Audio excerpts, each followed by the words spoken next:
platform depth, while the admins focus on the breadth of the platform, right? So breadth, so let me go back to explaining a little bit of the platform. I'm sure it may overlap with your syllabus. So with the content of your course. So Salesforce platform is currently called Lightning platform. It used to be called Force.com platform. So on top of that platform, there is Sales Cloud, Service Cloud, CPQ sits on top of Sales Cloud, Field Service Lightning sits on top of Service Cloud. Marketing Cloud is a different platform because the performance, the email, all Social Studio, all those things will not run on Force. So it's separately hosted. And then, of course, there is B2B commerce, B2C commerce outside, and there's so many other things. I don't want to bore you with all the detail. So all these platforms, so first you learn the platform and then learn the components of the applications on the platform, right? So of course you will go through all the content. I want to, there is security features, there's a lot of beautiful features in the platform. Once you get the grounding in the platform, whether you're admin or developer, right? Both skill sets have to know the platform very well. If you're a developer, 6 months down the road, you get a job and you just do Apex all the time or Apex development, that is not sufficient because you may solution something wrongly by developing code. Code will take what, say 15 hours to develop, another 10 hours write a test class and deploy it. Versus in Flow, you could probably do it in 4 hours, right? You think through the problem and solve it in maybe 8 hours, right? So the time spent in developing is generally much more than time spent in writing a flow or any configurable click feature. So it's about click versus code.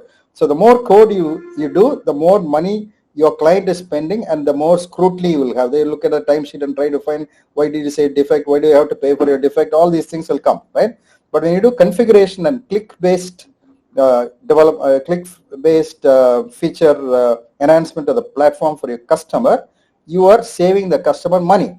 But of course, it's not software development, as you may know, is not just spending time now, it is also maintenance, right? So if you write code that is complex and ununderstandable and kludgy and lots of it in source code, in code, then your customer, when they ask for a change, if you're not there in the team, someone else will come and learn the thing. They'll take 4 hours to learn, another 3 hours to execute, 2 hours to test, deploy, all these things, right? So client will keep on spending their budget and that could also lead to friction with your company.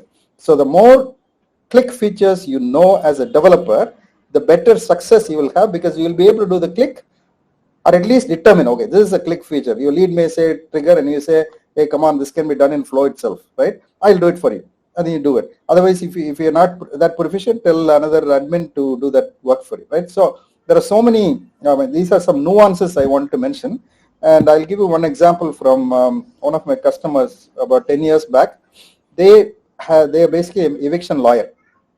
So eviction lawyer, what they do is, so let us say Kannan has an apartment in OMR and he has a customer who doesn't pay. Okay, 4 months, 5 months when he is not paying. So Kannan goes to me, let's say I am the attorney and I have a Salesforce, and then I am storing Kannan as a contact object and he's my customer, right? And it's in Salesforce parlance, we call it person account, right? Kannan is not a business, an individual owning an apartment. So he's a person account system. I go create an opportunity. Okay, Kannan is on my door, which means I'm going to make some money, right?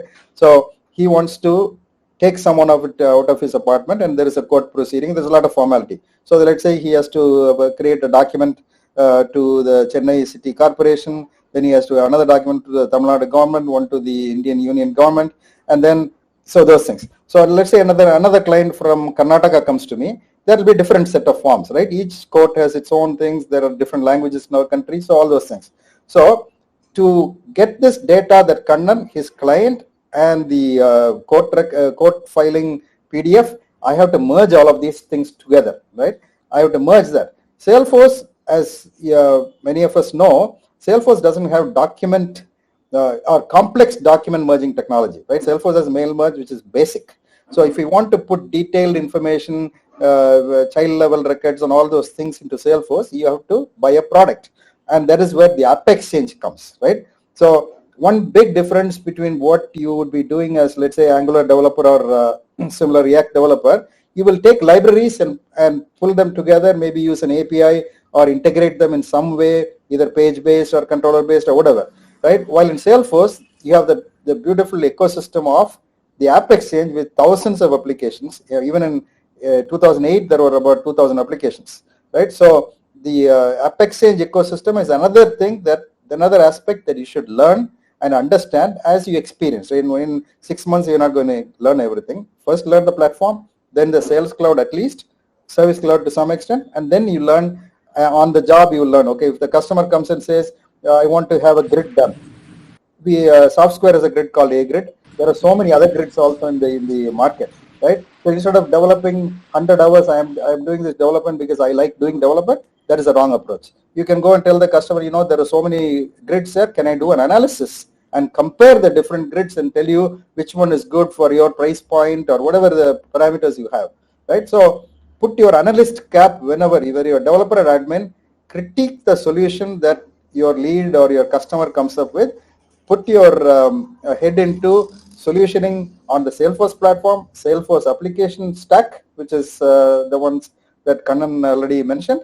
And then on top of that, App Exchange, right? There are so many solutions you should try to leverage. Of course, some clients have budget constraints and they have a mindset. I've seen many Indian clients will not buy App Exchange product because Indian clients have the belief that developer next door can do it for me, right? For 5,000 rupees, they'll hire someone. In 6 months, they'll be gone, right? And even I know very resource-rich Indian companies which could not build teams within their thing. They would rather hire consultants to do, but they don't, right? Because they try to save cost, even though they could afford more. And then they will start building. And once they build all the software together, who's going to maintain them, right? If there are people who leave, then that's the end of the story. And then they will struggle back and build up, right? So this is a common partner problem that I've seen. So I just threw those things. But anyway, if anyone has any questions, please feel